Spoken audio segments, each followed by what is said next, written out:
La présentation que je vous fais, c'est une présentation que j'avais déjà faite l'année dernière dans le cadre d'un groupe de travail du CNRS qui s'appelle MASSIM, qui a comme objectif de discuter les interactions moléculaires, macromoléculaires, et puis éventuellement comment les bloquer. Et c'est mon domaine principal de compétence. C'est la dynamique moléculaire, c'est la prédiction de structure, donc avec différentes méthodes, différents algorithmes. Et ça m'amène souvent à aller réfléchir sur des protéines et avec des sujets d'intérêt. Donc évidemment, le sujet d'intérêt en ce moment, c'est tout ce qui tourne autour du Covid. Et j'avais intitulé, on m'a demandé de faire un titre, alors je me suis dit, je risque de la refaire.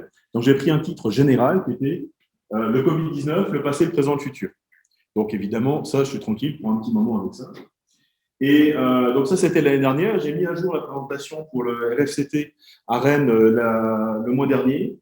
Et donc, Isabelle m'a dit, ce serait peut-être bien que tu la refasses. Alors, merci d'être venue, parce que moi, ça me donne l'occasion de rentabiliser le travail. Et puis de présenter les éléments que j'ai essayé d'assembler. Je vous partage la présentation aussi, si vous voulez, parce que vous verrez, j'ai mis pas mal de liens. Si vous voulez compléter, aller voir par vous-même ou voir des éléments que je n'ai pas le temps de développer. Parce qu'évidemment, je ne peux pas tout traiter, et puis je ne connais pas tout. Donc, c'était trop beau. L'élément principal, en fait, c'est de se rendre compte que dans le passé, en fait, ce n'est pas du tout la première fois qu'on a des Covid. C'est vraiment quelque chose qui nous est contemporain. Et en fait, on voit des virus, donc qui sont des virus, des bêta-coronavirus, plus ou moins depuis qu'on sait les tracer. C'est-à-dire, par exemple, déjà dans les années 30, et en fait, certains pensent qu'on en a même avant, qui sont apparus, on a déjà tracé objectivement des virus. Donc, ce sont les souches HCOV 229E. Donc, vous comprenez maintenant que c'est-à-dire qu'il y avait une mutation sur la position 229 de la protéine spike, au C43. Et c'est d'autant plus connu que vous voyez un article qui référence tout ça. J'ai pris quelques éléments qui viennent de cet article, qui a été publié en 2009 déjà. Donc, c'est vraiment quelque chose qui est établi. Les gens qui travaillent sur les coronavirus l'ont fait à plusieurs échelles. Ils l'ont fait soit en éléments longitudinaux parce qu'ils travaillent sur les virus, ou alors en réaction aux épidémies qu'il y a eu. Et je vous rappelle qu'il y a eu le MERS, le SRAS, ici ce qui est indiqué, donc, soit au XXe siècle, soit au XXIe, donc le SRAS, et puis le MERS, et puis maintenant le SARS-CoV-2. Mais ça veut dire que dans les 20 dernières années, on a eu beaucoup de détections, beaucoup de pics épidémiques qui, a priori, ne se sont pas propagés, mais qu'on arrive parfois à retracer beaucoup plus. Donc, ce savoir était connu déjà en 2009. Il découlait en partie des travaux qui avaient été faits, et vous savez très bien comment ça se passe en recherche. On va déposer des projets pour 1 an, pour 2 ans, pour 3 ans, et puis à partir de 2005, le premier SRAS qui a été détecté, eh bien, en 2005, les gens ont commencé à recevoir des appels, des retours. Non, on ne va pas financer puisque ce n'est pas important de travailler sur les Covid. D'accord ? C'est toujours rigolo de voir ça 15 ans après, de se dire, si on avait discuté, peut-être qu'on aurait eu d'autres choses. Donc ça, c'est vraiment pour vous rappeler qu'il y a eu plusieurs pics épidémiques. Et je vous rappelle que 2002, il y a eu un événement important en France. Je vous rappelle la canicule. Donc réfléchissez bien, est-ce qu'on n'a pas eu des épisodes de canicule qui étaient liés à ça ? On ne peut pas le dire. D'accord ? C'est très compliqué, mais ça rappelle des éléments comme ça très forts qui sont arrivés et on se heurte en fait au manque de données que l'on a dans ces domaines. Alors, là, qu'est-ce qui s'est passé depuis ce qui nous est vraiment contemporain et ce qu'on continue à voir ? Eh bien, on a eu une accélération phénoménale de la science. Donc, il y a un chercheur qui a fait un travail phénoménal, donc Monsieur Carvalho, là, qui a fait l'analyse des éléments chaque semaine de ce qui était les faits saillants publiés sur le SARS-CoV-2. Donc, c'était une revue qu'il faisait dans Nature. Donc, toutes les semaines, il y avait un suivi qui était fait. Il s'est arrêté en juin parce que je pense que là, ça y est, il n'arrivait plus à suivre. Mais on a très vite l'identification que le 31 décembre, il y a quelque chose qui se passe. Je me rappelle encore des images. On avait les images en Chine où ceux qui partaient de Chine avaient des combinaisons, des masques, des infectés, prenaient la température. Moi, j'étais comme tout le monde au Champagne pour le 31. Et puis, nous, c'était bon, c'était la Chine, c'était très bon. D'accord ? 1er janvier, il y a officiellement, le 11 janvier, premier cas officiellement qui mène à une mort à Wuhan. Premier cas officiel, pas forcément le vrai cas, mais le premier. Le 23 janvier, attention, confinement en Chine. Rappelez-vous, à ce moment-là, nous, il n'y avait pas de problème, la Chine était juste très loin encore. Et puis, on commence à avoir une accélération, malgré tout, des premiers éléments d'un point de vue scientifique. Vous avez en gros un peu sociétaux, et puis en bas, plutôt ce qui s'est passé comme élément factuel. Donc, qu'est-ce qui a changé par rapport à ce qu'on se faisait il y a 20 ans? C'est que très vite, on a connu la séquence du virus. Et ça, c'est vraiment extrêmement important parce qu'on avait la séquence de l'ensemble du virus. Je vais vous montrer pas mal d'éléments dessus. Et on a le premier génome qui est posté par les gens qui l'ont identifié, ce qui permet à tout le monde de commencer à réfléchir qu'est-ce qu'il y a dedans, qu'est-ce qui est différent par rapport aux autres, etc. etc. En février, eh bien, on commence à se dire tiens, c'est bizarre, ça ne s'est pas arrêté finalement. Donc il y a peut-être Wuhan, mais finalement, ça allait plus loin. Et puis, eh bien, on est dans un monde vraiment important. Je vous rappelle qu'en janvier, on avait déjà eu le premier cas en France d'un patient venant de Wuhan et qui est allé malheureusement mourir à Bordeaux. Patient de 81 ans, etc. Donc, on commence à constater, attention, ce SARS-CoV-2, ce n'est pas du tout quelque chose de nouveau. Il est très, très proche, par exemple, de quelque chose qu'on trouve chez la chauve-souris. Et puis, après, on commence à se dire, oui, mais alors la chauve-souris, puis après le pangolin, puis après ceci, puis après cela. Donc, l'origine du virus commence à être un peu débattue, et on commence à le voir un peu partout. Donc, vous voyez que les dates qui sont là, on le voit par exemple en Afrique, on le voit en Italie et en Amérique latine. Donc, ça s'est déjà propagé. En fait, début février, c'est déjà trop tard. En mars, on commence à avoir à la fois l'annonce que c'est une pandémie, donc ça y est, c'est fini, on est sûr que c'est partout dans le monde, début mars, le 11 mars ici. Et on a très vite les compagnies qui commencent à rentrer dedans, donc je ne sais pas si vous arrivez à lire, mais on a par exemple Moderna qui va commencer à travailler déjà sur les phases 1 du virus. Donc phase 1, c'est-à-dire qu'ils ont déjà fait la conception, ils ont fait la preuve de concept in vitro en interne, et ils commencent à demander les autorisations pour développer, pour faire des tests à grande échelle. Donc, c'est vraiment très, très rapide. On commence à avoir ici des éléments liés avec des essais à grande échelle. Donc, c'est l'époque où on a plusieurs molécules, je reviendrai dessus, qui sont évaluées. Les gens ont l'impression qu'il y a un effet. Et puis, on continue. Je ne vais pas faire tout ce qui se passe chaque mois. En avril, on commence à avoir pas mal de cas, donc 1 million de cas qui ont été détectés et 50 000 morts. Et en fait, ce ratio est à peu près stable depuis le début qu'on a l'épidémie.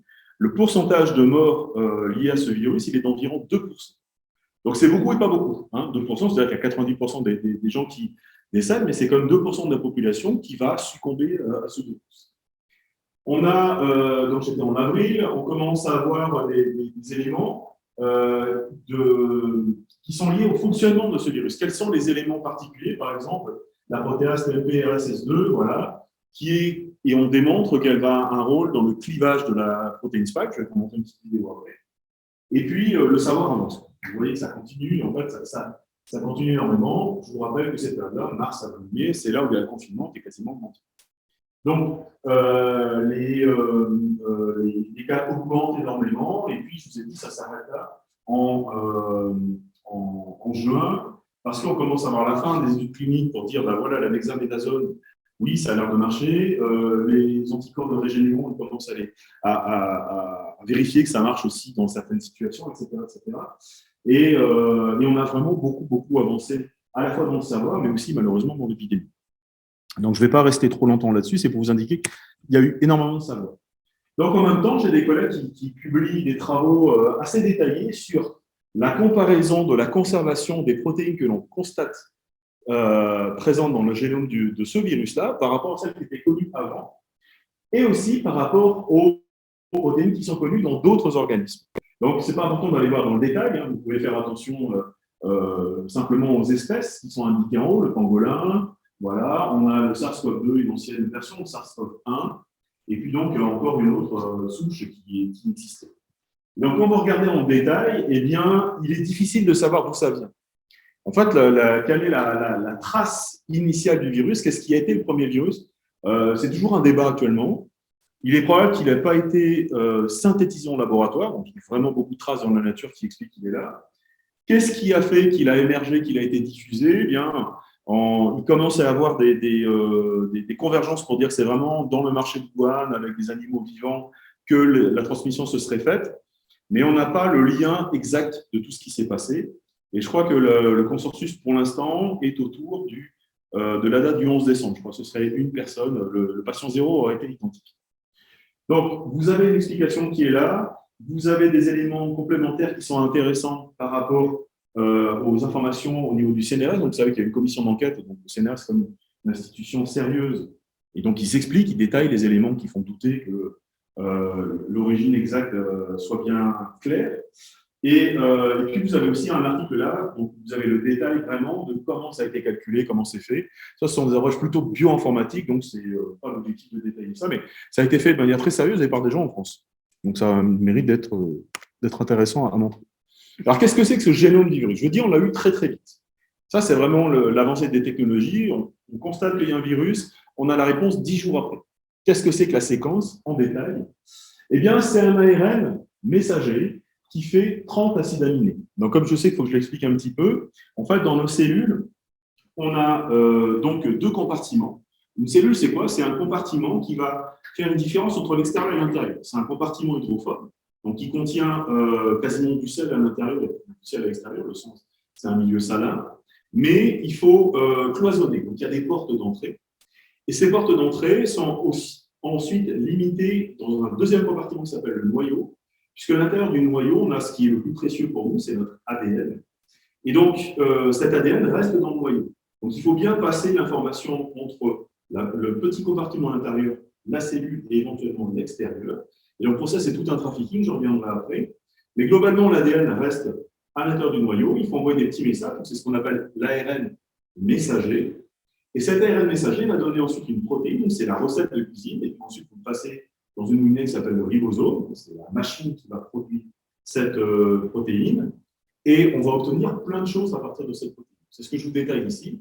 Et c'est pour ça que c'est marqué que c'est un ARN donc simple brun. L'ADN, normalement, c'est double brun. Vous connaissez la double hélice. C'est un ARN simple brun et positif. Donc, ça veut dire que vous l'injectez dans une cellule, le virus s'exprime tout de suite. Il n'y a pas besoin de passer par une étape de rétrotranscription. Par exemple, dans le cas du HIV, c'est ce qu'on est obligé de faire. Enfin, c'est ce qu'on est obligé, c'est ce que le virus fait. Et donc, c'est vraiment un ARN classique qu'on pourrait isoler d'une cellule, sauf que ce n'est pas ce qu'on a besoin pour vivre. Mais on a donc des éléments classiques qui sont 5', la coiffe 5', et puis la queue polyga 3'. Donc, le premier génome qu'on peut tracer dans les banques de données, je vous ai dit, c'est le 13 janvier. Il y a la version 1, puis depuis, il y a eu des révisions. Et on a, donc, vous voyez, ce chiffre, il est impressionnant. Quand je fais l'analyse en novembre l'année dernière, on avait 39 000 séquences. C'était déjà beaucoup. On est rendu, je pense qu'il manque un chiffre, on était plutôt à 400 000 séquences. Ça m'étonnerait que ce soit plus que 39 000. On était à, le mois dernier, on était à 4 500 000 séquences. Et j'ai regardé hier, on est à 5 500 000 séquences. Donc, en un mois, il y a eu 1 million de séquences qui ont été produites de ce virus. Donc, si on arrive à détecter des variants, c'est qu'on les cherche. D'accord? C'est le premier message important. La constitution du virus, elle est présentée ici. Je ne vais pas rentrer dans le détail de tout ce qui est présenté sur cette diapo-là, parce que c'est un peu illisible. Ce qu'il faut comprendre, c'est que 30 000 nucléotides, eh bien, en fait, ça comprend énormément d'informations. On n'est pas capable de faire ce niveau de compaction d'informations nous-mêmes. Par contre, les virus arrivent à le faire. C'est-à-dire qu'en fait, ils vont utiliser tous les petits bouts qui est possible, et tout ce que vous voyez en bleu, là, ou en noir, eh bien, ce sont des éléments potentiels dont le virus va se servir, et donc je vais vous les détailler juste après. Hop. Donc, comment est-ce que ça marche un virus? Globalement, le schéma que vous avez là, c'est pareil, il a été publié assez rapidement. C'est un fonctionnement qu'on va retrouver pour beaucoup, beaucoup de virus. Je vous ai expliqué que l'extérieur, il y avait une membrane imperméable pour rentrer dans la cellule. C'est un compartiment. Donc, la première chose que doit faire le virus, c'est rentrer dans la cellule, puisque la machinerie qui lui sert à se reproduire, elle est à l'intérieur. C'est le but du virus, en fait. C'est d'utiliser notre machinerie pour lui survivre. Et donc, le mécanisme qui se fait, c'est donc une invagination, donc il y a une reconnaissance entre le fameux récepteur ACE2 et la protéine spike, que je vais vous détailler un peu plus. Et puis, on a une invagination au niveau de la cellule, donc c'est un contact lipide-lipide, hein, donc vous arrivez à fusionner les lipides, ce qui va entraîner, une fois qu'on est à l'intérieur du cytosol, où on a une composition physico-chimique qui est différente de l'extérieur, en fait, tous les composants vont s'ouvrir, et donc on va avoir le fameux ARN positif qui va être relargué dans le cytosol. Or, on a toute la machinerie présente. Hein, on fait en permanence l'utilisation d'ARN messager pour faire quelque chose. Donc, il y a un nouvel ARN messager, le ribosome commence et traduit automatiquement ce qu'il y a. Ce qui va donner donc une polyprotéine que je vais vous indiquer après, qui est clivée. Et puis, on va avoir le génome qui va commencer à, les protéines du virus, qui vont commencer à répliquer le virus à très grande échelle, très rapidement. Et vous verrez qu'il y a pas mal de choses sophistiquées qui permettent d'avoir ça. Donc, on va avoir ensuite le détournement de la machinerie cellulaire pour produire des nouveaux virus. Donc, on va réticuler endoplasmique. Et puis, à nouveau, la reconstitution d'un virus, tout ça, c'est aussi lié à des changements de pH, etc., dans les différents événements, dans les différents petits compartiments qu'on va avoir. Et puis, en fait, le virus va ressortir de la cellule presque comme il est entré, mais avec un nouveau virus. Et évidemment, là, vous en avez un qui rentre et peut-être 1000 ou 10 000 qui sortent. Donc, il y a un cycle d'amplification extrêmement important qui se passe. Ce n'est pas un fonctionnement qui est vraiment uniquement spécifique de ce virus, mais c'est un élément qui est important. Donc, encore une fois, l'une des personnes qui a expliqué ça très bien, que je vais citer plusieurs fois, est indiquée ici, donc Madame Glossinger. Dans le détail, maintenant, quand on va regarder les éléments fonctionnels dans un virus, on va trouver deux grandes catégories. Des choses qu'on va appeler non-structural protéines et des choses qui sont structural protéines. Donc, protéines structurales, ça veut bien dire les protéines qui vont servir à la forme du virus et les autres qui servent à tout le reste, c'est-à-dire produire du nouveau virus, détourner la machinerie cellulaire, éventuellement avoir des problèmes, des processus de détoxification, etc. Et donc, la première chose qui se passe, vous voyez que vous avez en haut le nombre de nucléotides qui sont indiqués, donc ça va jusqu'à presque 30 000, on a un peu plus de 133, je crois. Et donc, avec ça, il fait énormément de composants. Donc, imaginez, vous avez un fil de fer, en fait, vous le coupez en petits morceaux et ça donne plein de petites protéines. C'est exactement ce qui se passe dans la machinerie cellulaire. Et on a donc les éléments principaux dont vous avez certainement entendu parler, au moins la protéine spike, la protéine d'enveloppe qui va servir à bloquer les lipides, une protéine membranaire qui va aussi avoir un rôle important, et la nucléocapside. Vous avez là une petite vidéo qui va vous montrer. Donc, on a encore plein d'autres petites choses qui sont plus ou moins caractérisées. Et ce qui a permis le séquençage, c'est justement de comprendre qu'il y avait beaucoup de choses. Et on n'a pas tout compris. Il y a pas mal de choses pour lesquelles on a encore beaucoup d'interrogations, alors qu'il y a beaucoup de travaux qui sont faits. Donc, voici un schéma global qui, donc, un plus ancien schéma que celui du SARS-CoV-2. Je vais vous montrer des choses plus détaillées après. Mais le principe global, c'est ça. Vous avez une membrane lipidique ici, qui va comprendre des protéines qui vont soit servir à tenir la membrane en elle-même, ce sont des lipides. Donc, si vous mettez des lipides, ça fait une courbure plate, pas une ligne. Donc, on va avoir des protéines qui vont servir à bloquer ces éléments-là ou faire un équilibre physico-chimique. On va avoir des protéines qui vont servir à accrocher la nucléocapside, donc des protéines qui sont d'ARN messager, et puis des protéines qui vont servir à la fonction du virus, donc à s'accrocher aussi. Ce que l'on avait déjà l'année dernière, c'était 164 structures, par exemple, de la fameuse protéine spike, pour l'instant en bleu. Il y a un mois, c'était 428. On pourra regarder en direct après si vous voulez, mais c'est sûr qu'il y en a encore plus. Pour la protéine de membrane, alors qu'elle joue un rôle important, je vous l'ai dit, on en a zéro. Pourquoi? Eh bien, parce que les protéines membranaires sont extrêmement difficiles à trouver en termes de physico-chimie. En fait, les techniques de cristallographie, tout ça, ne sont pas adaptées dans ces domaines. Et puis, c'est un rôle plus secondaire, donc les gens sont intéressés à d'autres éléments. De manière surprenante, la protéine d'enveloppe, c'est pareil, on a très peu de structures aussi. On n'a que 4, peut-être 5 maintenant, mais on n'en avait déjà pas beaucoup. La nucléocapside, qui est celle qui sert à arranger en 3D l'ARN et qui sert vraiment à le protéger des agressions, eh bien, on en avait 14, on est monté à 36.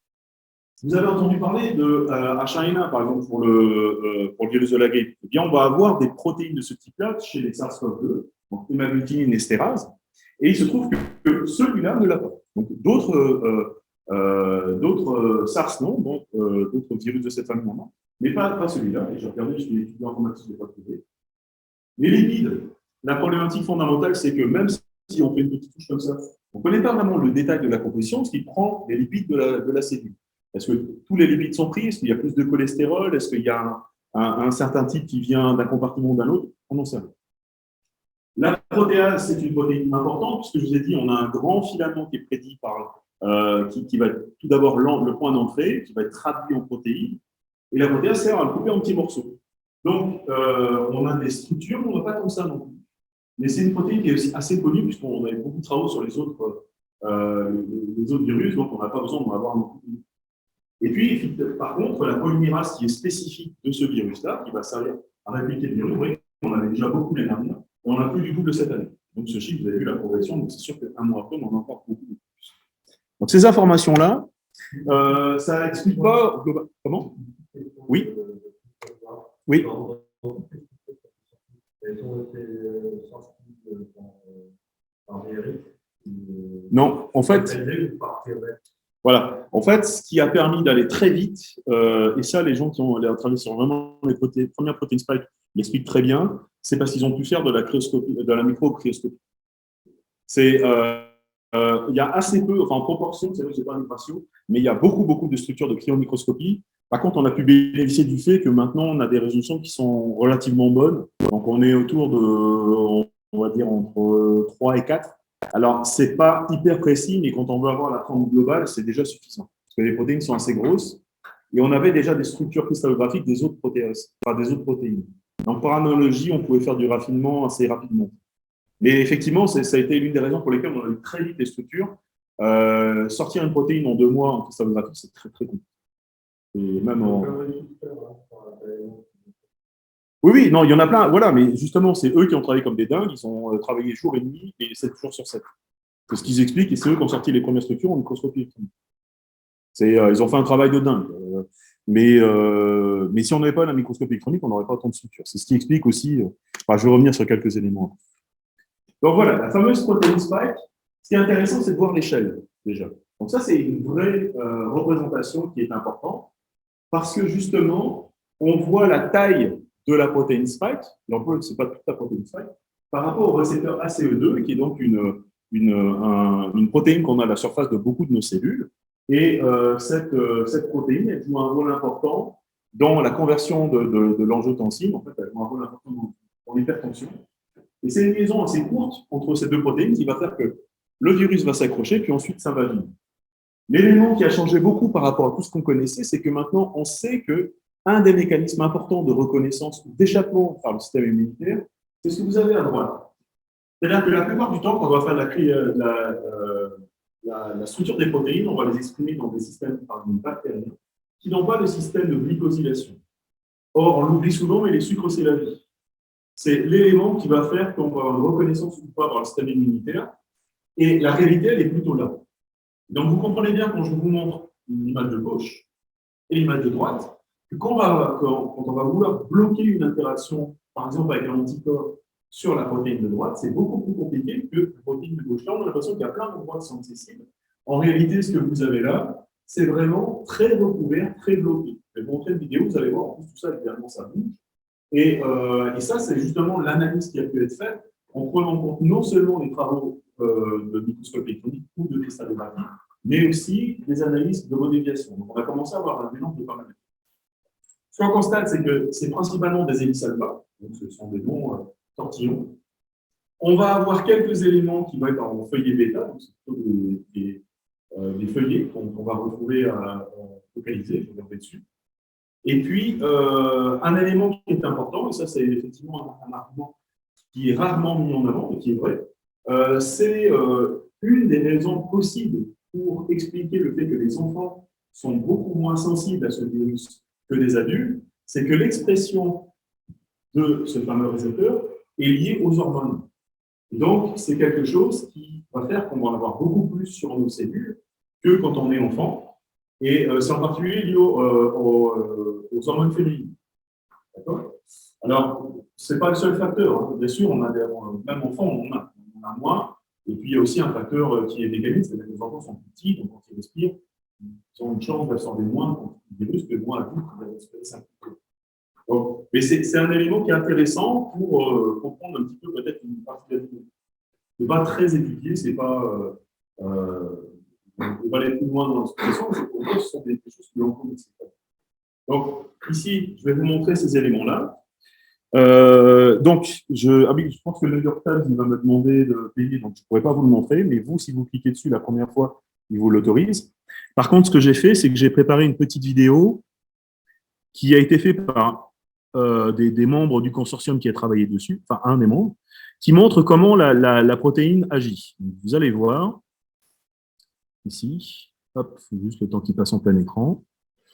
Et donc, vous allez voir quel est le modèle qui a été fait. Et ce n'est pas un modèle qui est calculé, c'est un modèle qui est dérivé de choses que l'on connaît. Donc, en fait, vous voyez les sucres ici qui se baladent. Donc, en fait, ça veut dire que ça protège beaucoup. Vous avez une interaction qui va amener très vite au clivage de la fameuse protéine SPAC en deux parties. Et donc, qu'est-ce qui est intéressant? Alors, je pense qu'on monte un petit peu d'éléments, mais vous allez voir. En fait, cette protéine, ici, vous voyez qu'elle change complètement de forme. Et regardez ce qui se passe. On a la cellule ici et là, lipide, lipide. Et donc, ces protéines SPAC, qu'est-ce qu'elles font? Eh bien, elles vont tirer sur la vacuole pour permettre le lien de la vacuole avec la cellule. Donc, vous avez le mécanisme en direct. Et ça, c'est clairement quelque chose qui est présenté par une simplification de la part des images, mais ça, c'est une structure qui a été résolue par microscopie électronique. C'est un papier qui a été publié pour montrer tout ce qu'ils ont vu comme état. Et ça, c'est clairement un apport vraiment nouveau dans le domaine parce qu'on n'était pas capable de faire ça. Donc, c'est un mélange de l'ensemble des choses, vous voyez, mais c'est vraiment un travail très important qui a été fait par cette équipe. Et donc, j'ai le papier juste après, si vous voulez, ici, hein, qui est donc publié dans Nature, qui explique ça en détail. Et c'est un papier qui est assez récent. Bon, je vais juste vous donner. Donc, c'est ce que j'ai mis dans le. Pardon. Hop, hop, hop. Voilà, qui date du 5 octobre 2021. C'est assez récent. Donc, ces éléments-là, je continue. Eh bien, le détail, c'est évidemment beaucoup plus compliqué que le petit schéma que vous indiquez. Quand on va commencer à regarder le niveau atomique, voilà ce qu'on va constater. Déjà, en fait, on n'a pas une protéine spike, mais en fait, on a trois protéines spike qui sont des monomères qui vont se regrouper en primaire.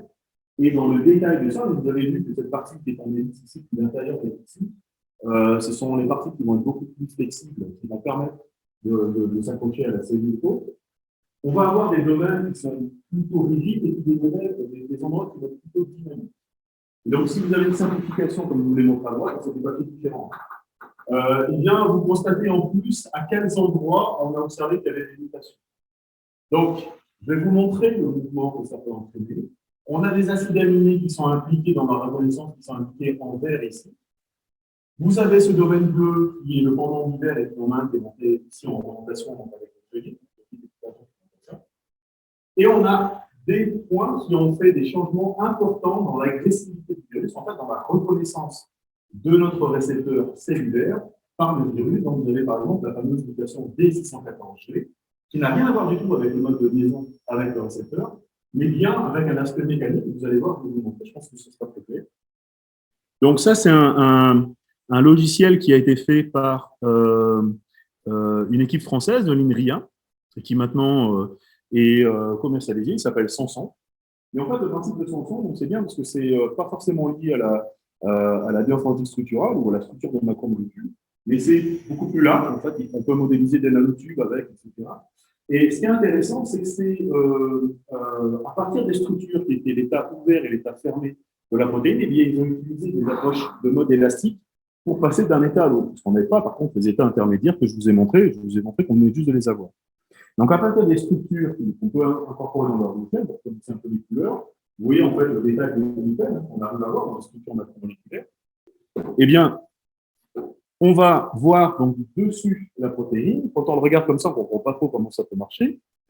Mais ils ont pu modéliser les changements conformationnels. Et donc, je vais vous les montrer. Donc, vous voyez, ils ont isolé chacun des monomères avec des couleurs différentes pour qu'on les identifie mieux. Et je vais juste vous le montrer ici. Je ne vais pas tout passer.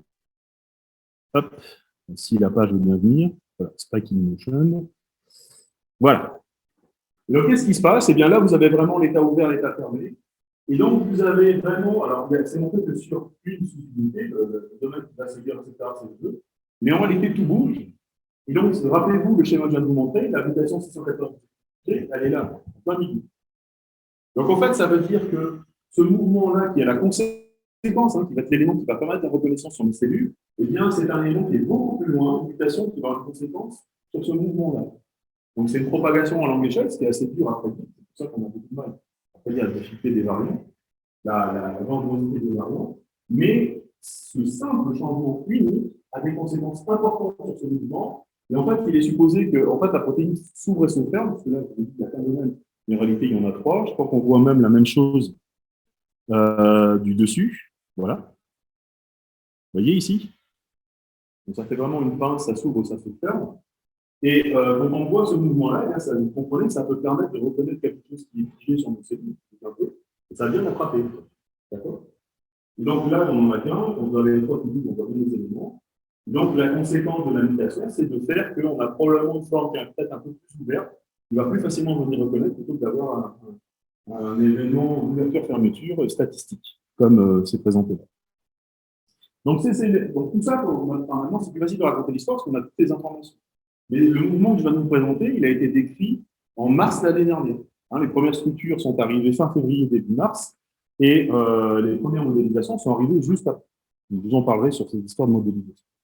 Donc, la protéine spike, voilà, je vous ai mis le lien, je ne vais pas. Donc, le site est en maintenance, c'est pour ça que j'ai demandé à l'auteur de la vidéo de me donner un lien, et normalement, le lien marche.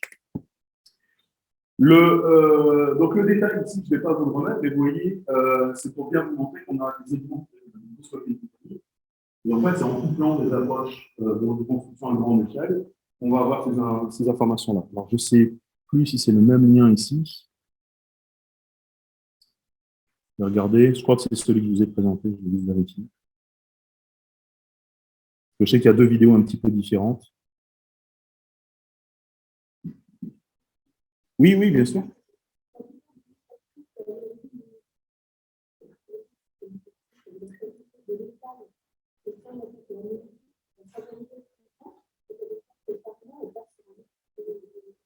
En fait, c'est un changement ponctuel. C'est une lettre qui change. Donc là, je ne sais pas si on peut voir. Voilà. Vous allez voir ici, justement. Donc voilà comment on voit le virus. Et donc, une mutation, c'est quoi? C'est un petit point là. Ça dure très peu de temps. Donc vous voyez, la nucléocapside, voilà à quoi sert. Les protéines qui vont embouler l'ARN pour le maintenir compact. Et donc, effectivement, voilà, c'est notre voie. Donc là, c'est un petit peu plus subtil.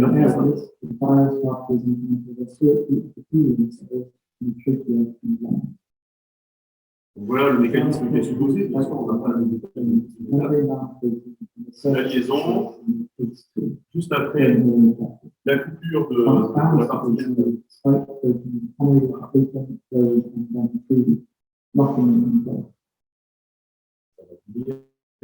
Another source of this protein membrane is cuts the spike protein in a specific location. These segments are spike all away.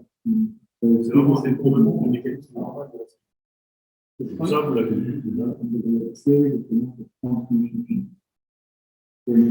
Firstly, the spike protein inserts. Ça donne l'impression qu'il y a un bout de once inserted, spike protein holds back on itself, filling the membrane with the cell and valve together. Donc là, vous voyez, c'est le détail de chacun des types en termes de la fusion des types. Et ça va s'invalider dans la cellule.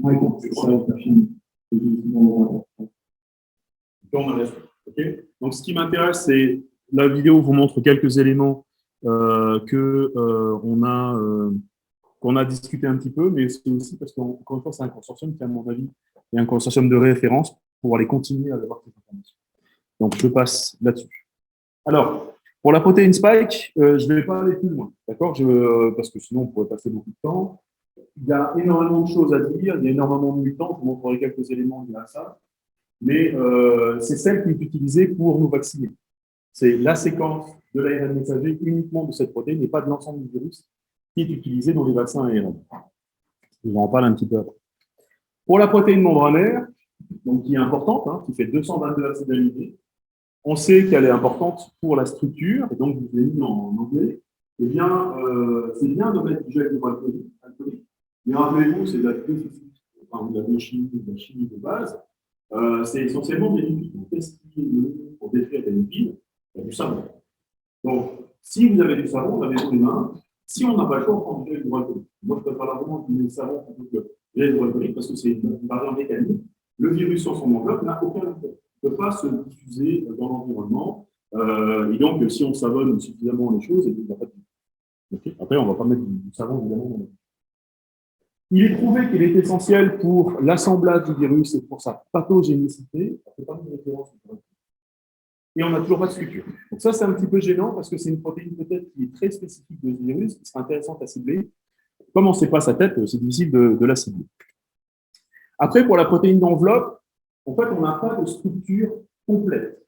On a des éléments qui sont intéressants sur l'agencement d'une partie de la protéine dans la membrane. Donc ça, c'est une structure qui est connue, donc vous avez le lien ici. Et en fait, ce que l'on constate, c'est qu'on va avoir un agencement d'hélices. On n'a pas les bouts, en fait, qui sortent. Et ça, c'est l'intérieur de la membrane. Vous avez la définition de la membrane ici. Et ça va se conduire comme un canal. Donc ça, c'est beau en termes de nature. C'est un mécanisme qui va permettre de faire passer des ions calcium un par un. C'est vraiment des filtres extrêmement sélectifs. Et c'est fait par des combinaisons d'un certain nombre d'éléments qui vont être, par exemple, liés à la composition d'acide aminé. Et ça fait que 75 acides aminés, ça c'est petit. Par contre, pour bloquer ça, c'est évidemment compliqué. Mais on sait que ça joue un rôle important. Vous voyez, si on l'enlève, eh bien, ça va atténuer le virus. Alors après, le calcium, on sait qu'il est souvent important dans les changements de conformation des protéines. Quelle est la conséquence dans le virus? C'est pas évident. Donc, je passe assez vite sur un certain nombre de composants. Vous avez vu, on n'a pas de structure, on ne peut pas les inventer. Pour la nucléocapside, à ma connaissance, on n'a pas de détails atomiques de cette nucléocapside, mais on a des volumes d'exclusion qui viennent justement de la microscopie électronique. Donc, on a comme la forme globale. Vous avez vu un petit peu le schéma que je vous ai montré avant avec le gris et le rouge. On va avoir, c'est des domaines de liaison importants. Donc, en fait, on a des sous-unités qui vont s'auto-assembler. Et il y a un contact fort entre l'ARN qui est à l'intérieur ici, et donc les côtés vont venir enrouler. Donc, ça fait une espèce de spirale autour qui est faite avec une affinité micromolaire. Donc, le détail de comment c'est fait est connu. Ça, c'est la forme que l'on a. Mais on peut faire l'analogie avec d'autres choses que l'on connaît dans d'autres protéines. Donc, on a un peu une compréhension assez bonne de ce qui se passe. Et un des éléments, c'est puisqu'on est dans une membrane, si vous mettez une nucléocapside toute seule, elle pourrait bouger dans tous les sens. Non, puisqu'il y a la fameuse protéine M, donc on n'a pas la structure, et il y a un petit bout qui vient s'accrocher dessus. Donc en fait, c'est très compact. C'est très compact et c'est très solide. Juste pour information, un ARN messager, si on le prend quand on est en solution, sa durée de vie, c'est 2 minutes. D'accord? Un ARN messager qu'on mettait sur notre peau, la durée de vie, c'est 0 minute. Parce que sur notre peau, on a des enzymes. Donc, c'est aussi l'autre raison pour laquelle il ne faut pas être trop fort sur le frottement des mains, sur l'utilisation de gel hydroalcoolique, enfin, à mon humble avis. Vous en faites ce que vous voulez. Parce que, eh bien, en fait, la nature sait qu'il y a beaucoup de choses qui sont basées sur l'ARN et on a sur notre peau déjà des enzymes qui dégradent ça. Et avant de parler d'anticorps, avant de parler de système immunitaire, eh bien, la première barrière, c'est bien la peau et on a beaucoup de choses qui sont sur la peau. Donc, si on se lave trop les mains, on enlève cette protection naturelle. Et donc, bon, ce n'est pas un virus qui se transmet par la peau, mais c'est juste pour vous dire, attention de ne pas vous irriter la peau. Donc, l'ARN messager, si vous ne l'empactez pas comme ça, il est détruit spontanément. Il y a les ions phosphodiésters qui sont extrêmement réactifs. Et donc, la durée de vie dans la cellule, la durée de vie moyenne d'un ARN messager, c'est 2 minutes. Alors, celle-là, elle est jolie, c'est la protéase. Les jolies sont bien incluses. D'accord? Donc, c'est la protéine essentielle du virus. Vous prenez l'ARN messager qui fait 30 000 nucléotides de long. Quand vous transformez ça en protéine, ça fait environ 10 000 acides aminés. 3 nucléotides pour un acide aminé. Et puis, pour couper cet élément, bien, c'est la protéase qui va. Donc, elle va couper les éléments en petits morceaux. Et donc, eh bien, encore une fois, on avait beaucoup de structures de sang, on avait beaucoup de autres sur les virus. Et puis, je vous ai dit, c'est un mécanisme assez conservé. Et très, très vite, là, c'est un exemple d'un seul papier, qui vous montre que des mécanismes pour bloquer ça exactement, on en a trouvé plein de nous. Hein. Ici, les chiffres, vous ne les voyez probablement pas, mais on est dans des composés qui sont de l'ordre de micromolaires, voire de 500 nanomolaires. C'est-à-dire que ce ne sont pas des composés qui permettent de guérir les gens rapidement, mais ce sont des composés qui sont déjà relativement efficaces. Donc, dans des cas graves, on pourrait envisager de donner ça. Bien sûr, ce n'est pas du tout ce qu'on fait. Mais des composés qui sont capables de bloquer spécifiquement cette interaction, il y en a beaucoup qui ont été étudiés, beaucoup qui ont été caractérisés. Et donc, les approches que vous voyez là, c'est vraiment ce qu'on est capable d'obtenir. Il y a même des structures cristallographiques qui ont ces composés-là présents. Donc, on n'a pas de doute sur ce que ça a fait. Et donc là, vous voyez, c'était un travail, par exemple, en 2020. Ça fait déjà un an. Donc, on en a vraiment beaucoup. Alors, parmi les protéines d'intérêt, je ne vais encore pas faire le catalogue de tout. J'ai pris celles qui paraissaient pertinentes par rapport à des éléments qui ne sont pas si simples que ça. Je vous ai dit, la machinerie cellulaire classique, c'est le ribosome. Le ribosome est constitué de 2 sous-unités. l'ARN 18S et l'ARN 40S qui est au-dessus, 60S. Donc, en fait, c'est deux parties et c'est un lecteur aussi. D'accord? Vous avez en fait l'ARN messager qui passe entre les deux. Il y a un mouvement de déplacement de la petite sous-unité par rapport à la grande. Ça fait avancer de 3 en 3. Et donc, l'ARN messager rentre et puis au bout, vous avez une protéine qui sort. D'accord? Donc, ça rentre là et ça sort là. Donc là, c'est nucléique et là, c'est protéine qui sort. C'est le rôle du ribosome, c'est ça qui fait la vie. Quand vous avez un virus comme ça, eh bien, il a des bouts de protéines dans son génome qui vont spécifiquement détourner la machinerie cellulaire pour optimiser la production du virus. Donc, ce n'est pas uniquement la liaison. En fait, ce qui est sélectionné par la nature, c'est vraiment extrêmement compliqué. Sinon, on essaie de faire ça, on n'arrive pas. Ça fait partie des mécanismes qu'on a identifiés, par exemple, pour certains antibiotiques. Pourquoi on peut donner des antibiotiques qui vont bloquer les bactéries et pas les nôtres? Parce qu'ici, ils ciblent les ribosomes des bactéries qui ne sont pas les mêmes que les nôtres. Donc, ça fait partie du mécanisme. Donc là, c'est le mécanisme à l'envers. C'est contourne notre système pour dire, attends, moi, je vais plutôt faire du virus que les cellules, que ce que tu as besoin pour combattre le virus. Et ça, il y a plusieurs endroits. C'est un exemple assez caractéristique. Et donc, là, c'est impliqué, ça a été démontré dans ce papier-là, encore une fois, de 2020. Et c'est, si on voulait concevoir quelque chose comme ça, c'est vraiment pas évident à faire. Mais c'est ce que le virus possède. L'autre élément qui est extrêmement important, c'est l'ARN polymérase. Je vous ai dit, on a un ARN qui rentre, on en a 1000, 100, 1000, 10 000 qui sortent. Il y a une machine entre les deux. La machine entre les deux, elle n'est pas disponible dans notre génome, donc c'est le virus qui vient avec sa propre machinerie. C'est un ensemble qui est composé de plusieurs non structurales protéines qui sont impliquées en haut, là, avec différents domaines qui jouent un rôle soit dans la reconnaissance de l'ADN, soit dans la synthèse nucléotidique, etc. Et en fait, le schéma global, il est là, c'est assez compliqué. Donc, vous avez bien un ARN qui vient au départ, pardon, ici. On a un ARN qui vient et puis il y a une néosynthèse du reste de l'ARN. Donc, il y a une duplication. C'est ça qui fait qu'on a beaucoup de virus, parce qu'évidemment, c'est un processus exponentiel. De 1, on passe à 2, de 2, on passe à 4, de 4, on passe à 8, etc. Donc, cette protéine-là, ce complexe protéique-là est extrêmement important. Et un élément qui fait que ce virus est d'autant plus dangereux, c'est que normalement, un ARN messager, je vous ai dit, un ARN dans la cellule, ça ne vit pas très longtemps.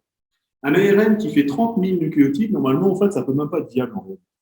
Ça ne peut pas être viable parce qu'en fait, il y a tellement de liaisons phosphodiester que ça va s'auto-phosphoryler, donc il va s'auto-dégrader.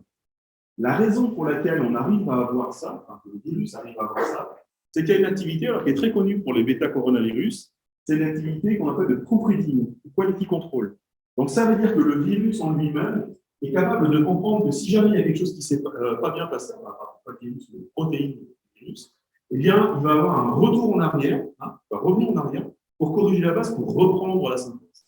Et ce mécanisme-là, c'est ce qu'on a, nous, dans notre ADN, pour réparer les dommages qu'on a au quotidien avec les éléments d'accrétion de toutes sortes.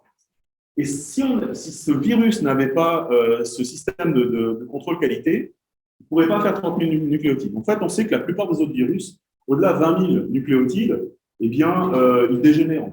Ils ne sont pas viables. S'ils dépassent cette taille, c'est vraiment le maximum, sauf cette catégorie. Et ça explique pourquoi on a beaucoup de mutants. Parce que même si on a un service de contrôle de la qualité de ces ARN messagers, en fait, ce n'est pas parfait. Donc, ça veut dire qu'il va y avoir peut-être 1, 2, 3 échappements sur toute la quantité. Pour information, dans notre génome, ce système de qualité, on estime qu'il fait une erreur sur 1 million de paires de bases. C'est beaucoup. Parce qu'on a en fait 3,5 milliards de paires de bases. Donc, ça veut dire qu'à chaque fois que l'ADN se réplique, on a 3500 mutations qui apparaissent spontanément quand on passe une cellule. D'accord? Potentiellement. Dans notre ADN, il est très grand, donc il y a plein de moments où c'est pas un problème. Là, je vous ai dit, il y a beaucoup de choses qui sont importantes pour le virus. Donc, ça veut dire que concrètement, à chaque fois que le virus se réplique, eh bien, il y a des nouveaux mutants qui apparaissent. C'est une position à un endroit, une position à un autre. Parfois, ces mutations ponctuelles d'une petite lettre n'ont pas de conséquences. Souvent, ce qui va se passer, c'est que ça va avoir des conséquences. Ça va avoir des conséquences néfastes pour le virus. En fait, il va être moins bien, voire il ne va pas s'exprimer.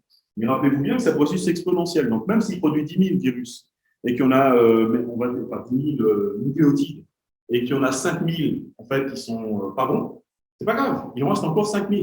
Et avec ces 5 000-là, il va pouvoir refaire 5 000 virus, aller infecter 5 000 cellules et de manière exponentielle, vous allez avoir donc, une infection qui va quand même se propager. Par contre, chaque mutation risque de s'accumuler. Donc, c'est ce qui se passe, hein, malheureusement, actuellement, on en est tous conscients. Et donc, c'est la force et le défaut de ce virus.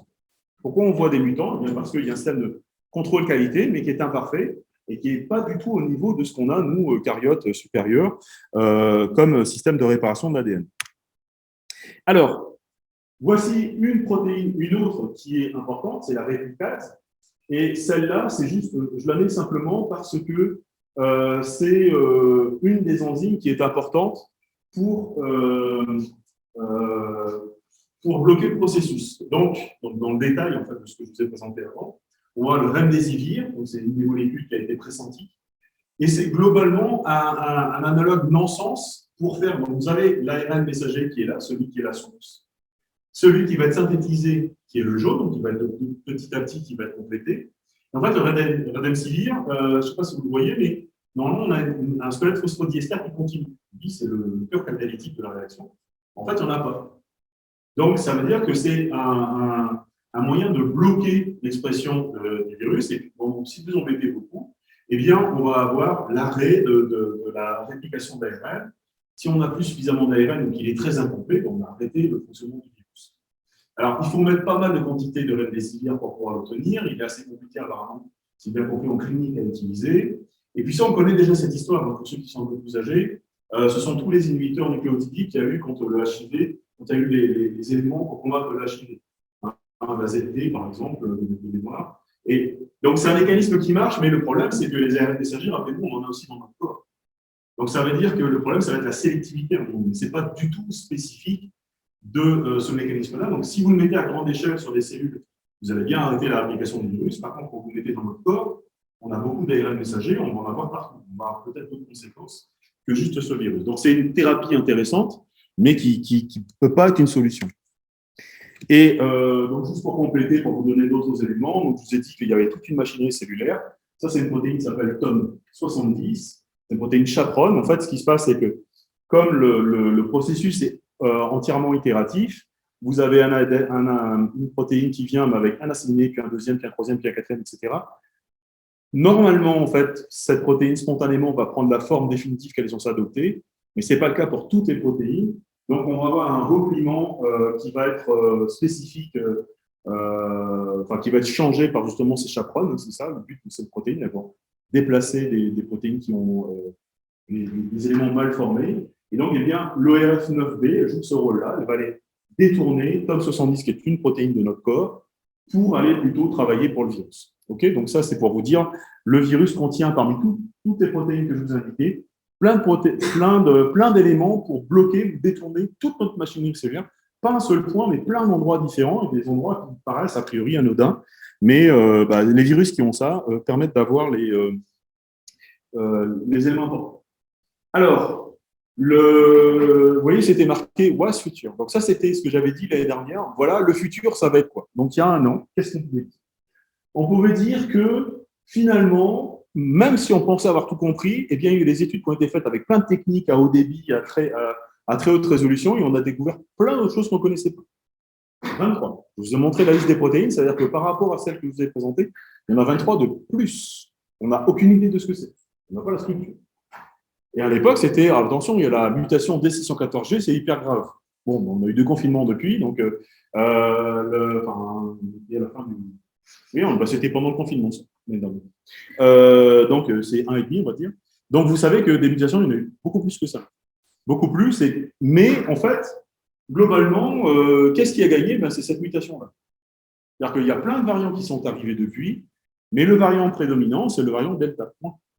Aucun n'a réussi à passer par-dessus. Pour vous dire que les gens ont essayé de travailler à très très grande échelle, et ça c'est toujours contre-intuitif parce qu'on dit on n'a qu'à mettre le plus grand ordinateur du monde pour trouver des solutions à ça. Je vous ai montré qu'il y avait des choses qui avaient été trouvées. Il y a eu 1,3 milliard de composés qui ont été mis en place. Il y a énormément de molécules qui ont été testées, qui ont été prouvées comme étant efficaces. Pourquoi est-ce qu'on ne les a pas? Bien parce qu'on retombe dans le processus classique de validation d'une molécule et on sait que les phases cliniques, ça va prendre du temps. C'est-à-dire qu'on va avoir plein d'inhibiteurs qui vont dériver de ça. C'est des inhibiteurs qui sont spécifiques du Covid, voire qui vont donner des effets chez d'autres virus. On va en avoir énormément. Par contre, ce qui va se passer comme décision pour les entreprises, c'est est-ce qu'on le fait ou pas? Est-ce qu'on est dans le bon timing ou c'est trop tard? Parce qu'il y aura le bénéfice-risque pour le patient, bien sûr, mais aussi pour l'entreprise, le coût que ça va représenter par rapport au gain estimé. Et donc, ça va être un élément assez important, mais le travail préliminaire de recherche a été fait. Donc là, c'était parce qu'à l'époque, il y avait aussi un appel, c'est le groupe Jedi, vous voyez, c'est des références toujours aux mêmes choses, pour dire, ben voilà, on peut aussi participer à ça de différentes formes. Donc, j'étais inscrit là-dessus, on pouvait permettre de faire un criblage si les gens qui ne savaient pas disaient, bah, j'ai un composé, je dois le dériver, comment on peut faire. D'autres qui proposaient de faire des tests dans leur laboratoire. Donc, il y a un effort vraiment important de la communauté scientifique. Et puis, donc, il y a encore plein d'autres choses qui sont là, avec même des gens qui, en faisant de l'intelligence artificielle, nous ont dit, vous allez voir, on va résoudre tous les problèmes du Covid. Bon, au bout d'un an, qu'est-ce que ça a donné? Pas grand-chose. Alors, par contre, on peut faire le bilan, parce qu'il y a des choses qui ont été vraiment bien pour comprendre où on en est. Et donc là, c'est un article que j'ai relevé, qui vous montre, par exemple, ce que l'on connaît donc, dans le détail maintenant. Donc, les chiffres que je vous avais donnés viennent de là. C'est donc quand vous prenez la polyprotéine qui contient non seulement la protéine spike, mais tous les autres, c'est un grand bâton au départ, eh bien, on a le détail de chacune des protéines. Qu'est-ce que ça donne? Donc, parfois des toutes petites choses, parfois un peu plus grandes. Vous avez des choses qui sont en jaune, ce sont des feuillets, donc plutôt des choses qui sont assez plates. Et puis après, vous avez les tortillons bleus, là, qui sont des hélices. Et on voit non seulement la structure, mais on voit où ça va. Donc, je vous ai donné deux exemples. Je vous ai donné Top7 et puis je vous ai donné le ribosome. En réalité, il y a plein d'autres endroits dans la cellule qui vont être touchés par ça, donc des enzymes, parfois touchés en lien direct ou en lien indirect. Et vous voyez que pourquoi est-ce qu'il y a plein de petites protéines? Eh bien, elles jouent un rôle important dans plein d'endroits différents. On va avoir ici, donc ce qui est intéressant ici, c'est les chiffres. Je vous ai donné quelques chiffres, et bien là, vous avez le détail combien est-ce qu'on connaît. Et bien, il y en a qu'on connaît beaucoup, il y en a qu'on ne connaît pas beaucoup. Et je passe pour vous montrer ici que même si a priori on a la séquence, on n'a pas toujours l'information sur la structure. Vous avez le détail qui est à droite, je crois que j'ai fait une dernière capture d'écran. Voilà. On retrouve, donc ce que vous avez en vert, c'est par exemple la protéine spike. Vous voyez qu'on a quasiment l'ensemble de la protéine spike. On connaît vraiment dans la structure de la protéine spike, je vous dis, on en a beaucoup, beaucoup, beaucoup. Protéine spike le matin, l'après-midi, le soir, avec un anticorps, avec un deuxième, un troisième, une molécule chimique, etc. On en a beaucoup. Pour la protéine membranaire, vous voyez les tons noirs. Pas d'information. Toujours aujourd'hui. Parce que c'est difficile, qu'on ne voit pas forcément l'intérêt. Pourtant, on sait que potentiellement, elle a un rôle ici avec LTP5, on ne sait même pas ce que c'est. Et donc, voilà, on trouve la CE2, NRP1, SLCA19, donc ça, c'est un transporteur d'ion. Et donc, c'est un travail continu. Vous voyez, c'est en septembre. Donc, ça, c'est récent. Alors, je vous montre juste un autre élément parce que vous avez certainement vu des images et vous avez l'impression que c'est hyper compliqué de savoir où se situe une mutation. En fait, pas du tout. C'est très simple. Il y a des gens qui ont mis en place, donc ça, c'est Bionote, ce sont des collègues espagnols qui font ça. Et vous avez la possibilité de cliquer sur un élément de la séquence pour voir où il est. Donc maintenant, vous avez vu un petit peu comment est constituée la protéine spike. On peut changer les couleurs pour les avoir un peu plus différenciées. Vous cliquez sur la CDMI, vous voyez où il est. Donc, c'est le pendant de ce que je vous ai montré avant. Hein, c'est la même chose, c'est un autre site, c'est tout. Et vous avez les éléments qui sont connus. Et l'élément fondamental, c'est de voir le nombre de mutations. Parce qu'on parle toujours de 2-3 mutations. Enfin, en France, au moins, regardez un peu les journaux étrangers, vous verrez qu'il y a plus de choses. Et je vais vous montrer un peu la réalité. D'accord? Donc, alors, je vous en parle un petit peu après. Parce que c'est important que je vous explique comment on a pu arriver au vaccin. L'un des éléments de la défiance vis-à-vis des vaccins, c'est de dire non, mais ça a été produit tellement vite qu'on ne sait pas ce qui se passe, etc. Sauf que je vous ai expliqué en début de présentation qu'on sait très bien ce qui se passe et ça fait longtemps que ces virus sont étudiés. Donc pourquoi est-ce que le PDG de Moderna a pu monter très vite un vaccin et BioNTech aussi? Eh bien, ce sont des gens qui ont cru depuis longtemps à la technologie de l'ARN messager comme vaccin et ce sont des choses qui sont utilisées depuis très longtemps chez les animaux, depuis beaucoup plus que chez les humains. Donc, le principe fondamental, c'est de comprendre comment est constituée la protéine spike. Je vous ai dit, un ARN messager, c'est quoi? On a un truc qui s'appelle 5' unitaire. C'est untranslated region. Donc, c'est quelque chose qui ne va pas être utilisé pour faire une protéine, mais qui contient un machin que la machinerie cellulaire va reconnaître. On va voir la séquence de la protéine spike, un 3' unitaire, donc c'est aussi un machin qui va dire qu'il faut arrêter de faire le boulot avec ça, et puis une queue polia qui est de taille plus ou moins variable. Donc, c'est les vaccins qui sont faits, que ce soit sur adénovirus ou directement l'ARN messager, sont basés sur le même principe. On va donner la recette pour faire la protéine spike, mais uniquement celle-là, donc juste la petite pique sur l'ensemble des protéines, à notre système. Donc, on l'injecte dans le muscle, on l'envoie dans les cellules, on dit tiens, voilà, ça c'est un machin, exprime-le et apprends à te défendre contre ça. On a gardé le principe d'un ARN positif, c'est-à-dire qu'on peut l'utiliser tout de suite, et donc ça va très vite. Ça, c'est l'élément important que tout le monde a, qui est compliqué à comprendre, c'est que je vous ai expliqué que l'ARN messager était très fragile. Comment est-ce qu'on peut le rendre moins fragile? Eh bien, on utilise de la pseudo-uridine. C'est comme l'uridine, c'est AUG normalement. Mais là, c'est A-Phi-G, c'est le symbole motif pour la pseudo-uridine. Et ce qui fait que cet ARN messager est plus stable dans le temps. Donc, c'est compliqué quand même. Hein. Vous voyez que les vaccins, pour les stocker à très froid, se dégradent très vite. Des éléments qui avaient été publiés, alors je pense que oui, c'est après que je vous dis tout ça. Dans la séquence, justement, vous avez vu dans la protéine spike, il y a des endroits qui sont un peu charnières.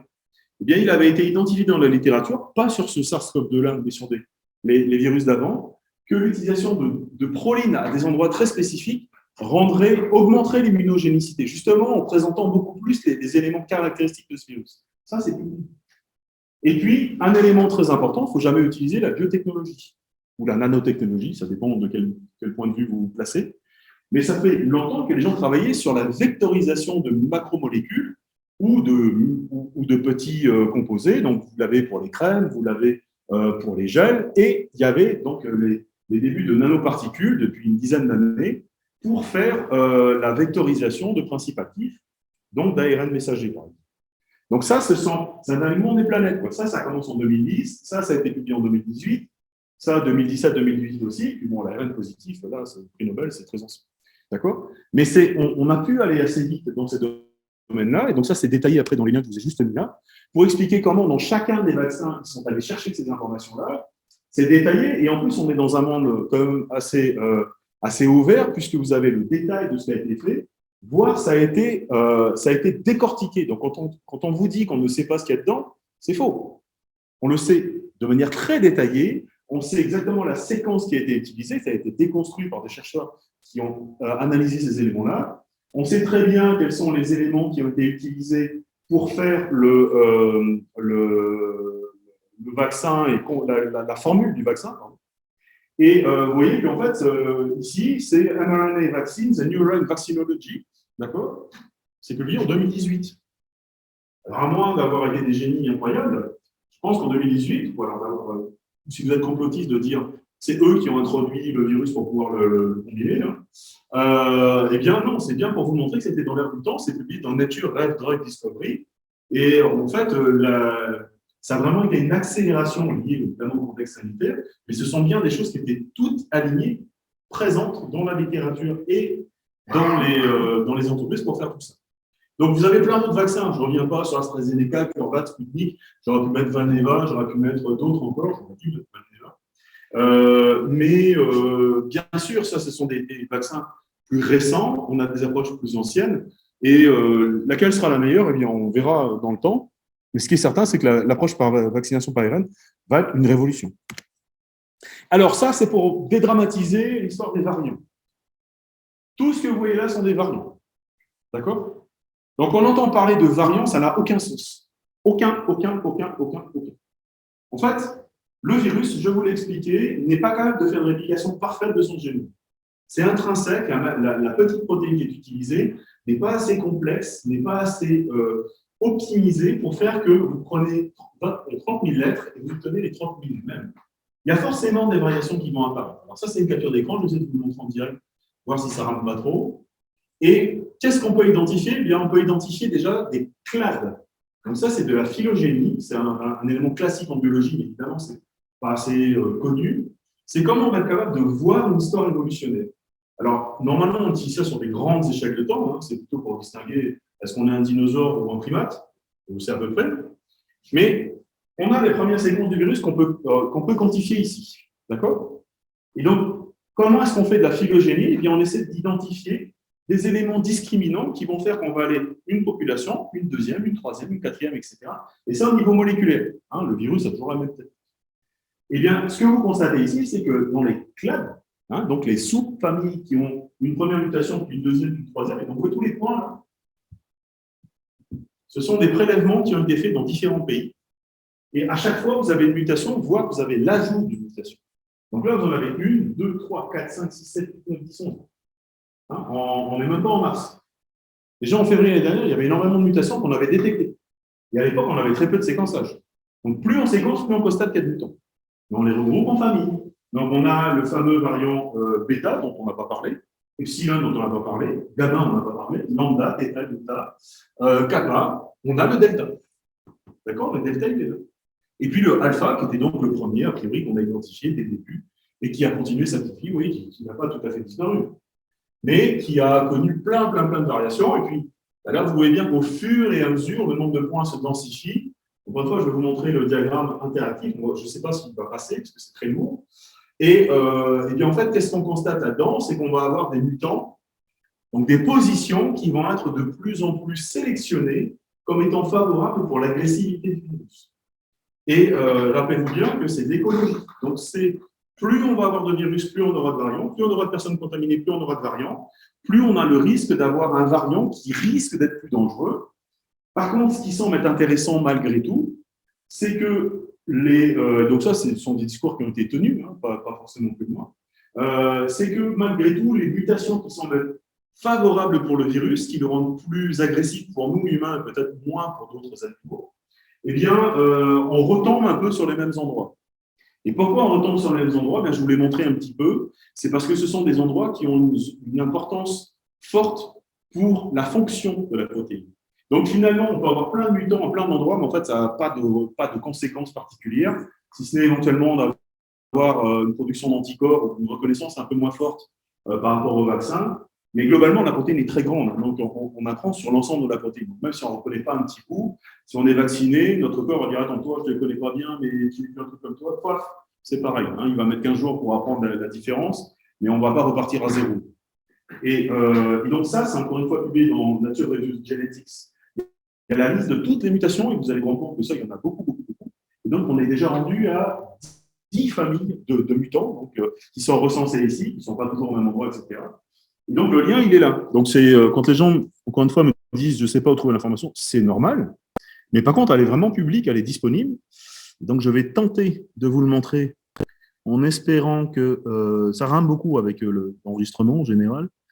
Donc, le site s'appelle JZ. Et donc, le temps, voilà, bon, jusque-là, ça va bien. D'accord? Donc, vous regardez ici en 3D, vous voyez tous les mutants qui sont connus. Vous voyez qu'il y en a beaucoup plus que ce qu'on vous indiquait, y compris le variant Omicron et tout ça. En fait, le variant Omicron, c'est un petit bout de l'ensemble. Et le diagramme interactif, il est là. Je vais essayer juste de vous le montrer s'il met pas trop de temps à se charger. Donc, on pourrait faire par pays, parce que c'est décomposé, mais on va faire le monde, c'est plus simple. Évidemment, il y a des variations régionales dans la répartition des mutants. Donc, l'étape la plus longue, c'est quasiment ça, il faut qu'il le charge. Voilà, c'est pas trop long. OK. Et donc, vous avez en plus, tous ces points sont interactifs. Donc, si je survole n'importe lequel, hein, ici, voilà. Eh bien, qu'est-ce qu'on a? Donc, on a la classe G, je vous expliquais, donc c'est des sous-familles, des sous-populations. Et puis, qu'est-ce qu'il y a eu comme élément? Eh bien, on a pas de mutation nucléotypique. Bon, là, c'est pas de bol. Je vais essayer de vous en montrer un autre qui en contient plusieurs. Voilà. Donc, eh bien, là, on a une mutation qui est à la position 13 329, donc sur les 30 000 mètres, à la position 13 329. On a une cystéine, on obtient une alanine. Quelle est la conséquence? Là, sur l'ORF1A, donc le grand polypeptide, on a une tréonine qui devient une asparagine. Et est-ce que c'est une conséquence ou pas? On ne sait rien. C'est pas tout fait. Et je vais continuer, je ne vais pas tous les faire. Hein. Je vais juste vous en montrer un ou deux. Je vais essayer d'en trouver un qui en a beaucoup. Alors, j'ai dit que c'était peut-être plutôt par là. Voilà. Ce qu'on va trouver, c'est parfois plusieurs mutations qui sont accumulées. Donc, par exemple, dans l'ORF1B, l'ORF6, et puis la protéine spike, oui, on a V143 qui change, l'isoleucine 231 qui devient une leucine. Celle-là, est-ce qu'elle a une conséquence pour l'humain? Non, c'est on n'a pas entendu parler, donc a priori, de toute façon, elle n'a pas des conséquences très importantes. Et donc là, vous voyez bien l'ensemble des mutants que l'on connaît et le séquençage. Je vous ai dit qu'il y a un mois, il y avait 4,5 millions de séquences. Si je reviens en arrière, aujourd'hui, on en est à combien? Voilà, 5 650 323 séquences. Alors, je vous laisserai regarder la répartition entre pays, puis vous verrez pourquoi on voit des variants brésiliens, sud-africains, anglais, etc. Vous constaterez un petit peu des choses. Je vous laisse regarder ça en détail. OK?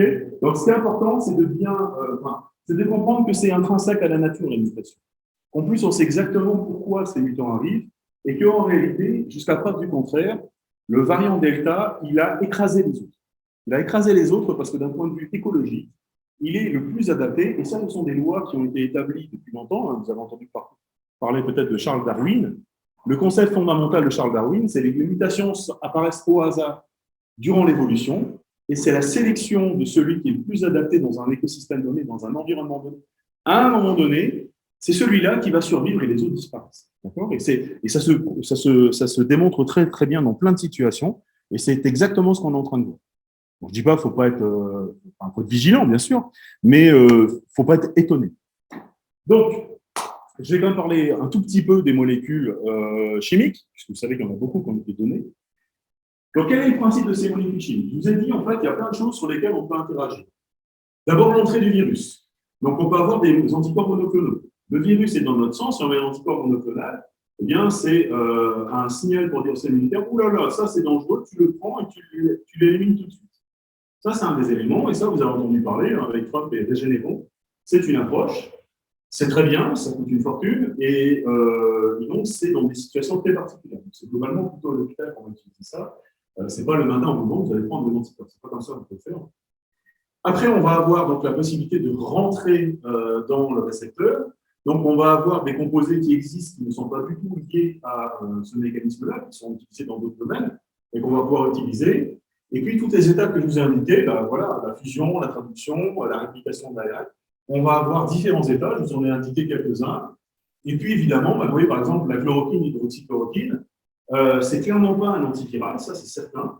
Par contre, c'est une protéine où on sait, son mécanisme d'action est très développé, que ça va jouer un rôle sur la fusion dans la membrane. Donc, au moment où le virus va être relargué, eh bien, ça va empêcher cette fusion de la membrane, donc ça va diminuer.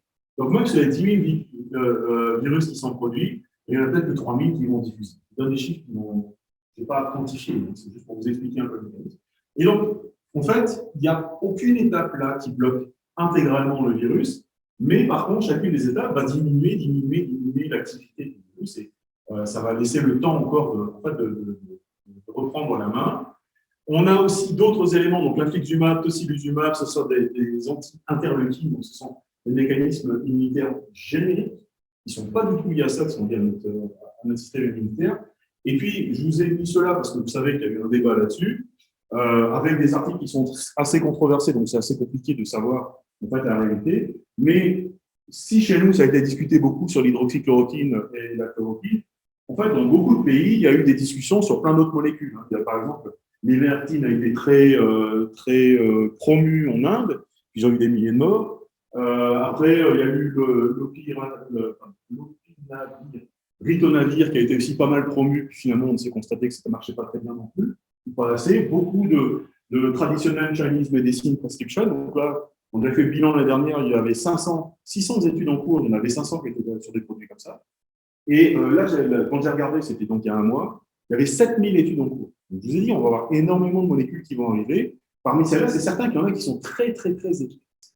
D'accord? Est-ce qu'elles vont arriver à temps pour que ça va permettre de guérir des gens ou c'est trop tard, l'épidémie sera passée? Ça, je ne peux pas vous le dire.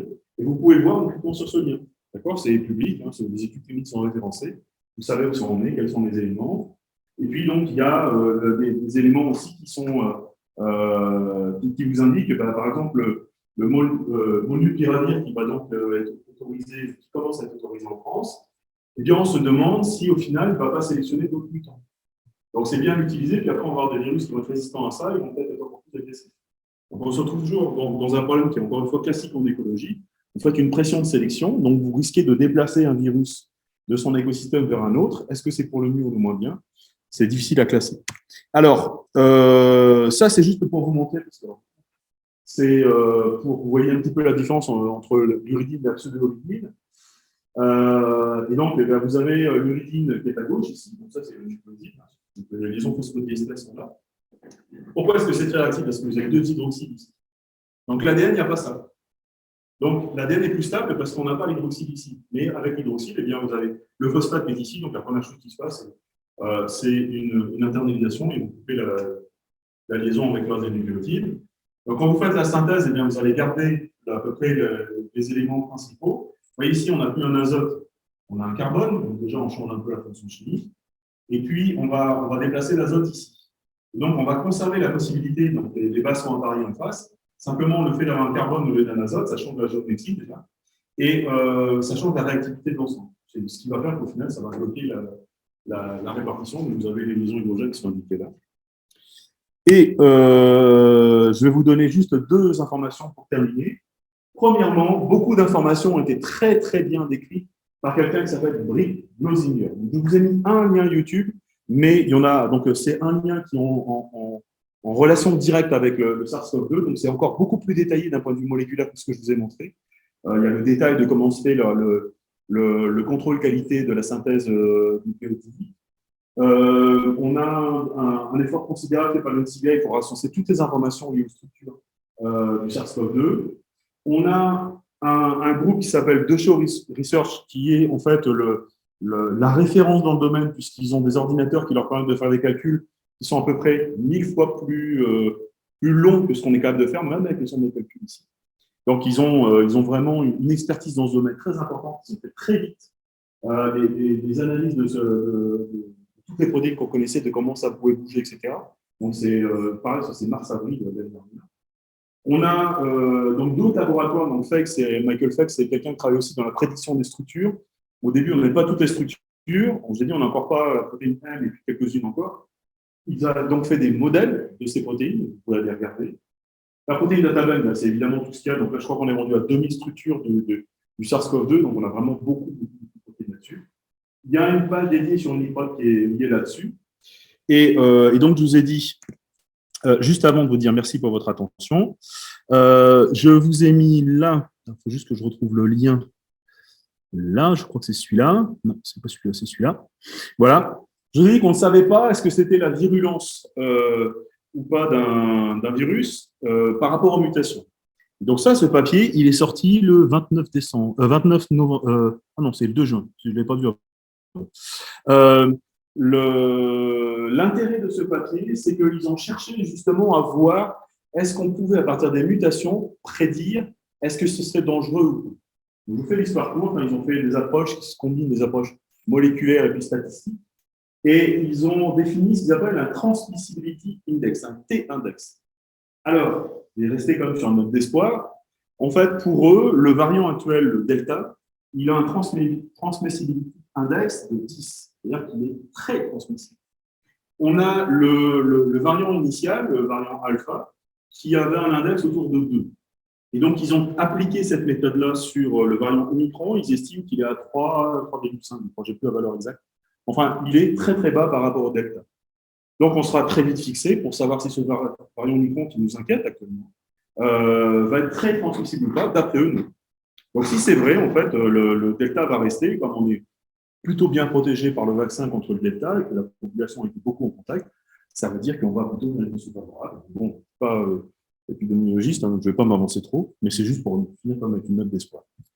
Et voilà, donc je vous remercie pour votre attention.